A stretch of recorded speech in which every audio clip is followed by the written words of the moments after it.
تفہیم کے معزز ساتھیوں، السلام علیکم ورحمۃ اللہ وبرکاتہ۔ اللہ تعالیٰ سے دعا ہے کہ آپ کی زندگی مشکلات سے مکمل آزاد ہو۔ امید ہے آپ سب خیریت سے ہوں گے انشاءاللہ۔ میں اللہ تعالیٰ سے دعا گو ہوں کہ آپ سب ہمیشہ خیریت سے رہیں، آمین۔ آئیے آج سے قرآن حکیم کی تعلیمات اور آیات سے زندگی کے مشکلات کا ازالہ کریں۔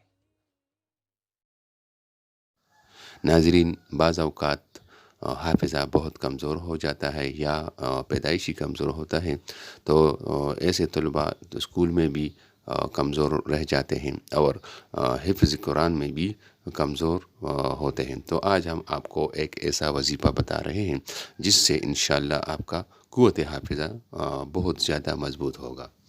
تو قوت حافظہ کے لیے لا الہ الا اللہ 564 بار پڑھ کر اللہ تعالیٰ کے حضور حفظ میں آسانی کی دعا کیجیے، اور کوشش جاری رکھنے سے انشاءاللہ قرآن کریم حفظ ہو جائے گا اور آپ کا جو قوت حافظہ ہے وہ بھی مضبوط ہوگا، اور آپ اسکول میں، کالج میں، یونیورسٹی میں اور دینی مدرسے میں انشاءاللہ آپ کو یہ مسئلہ درپیش نہیں ہوگا۔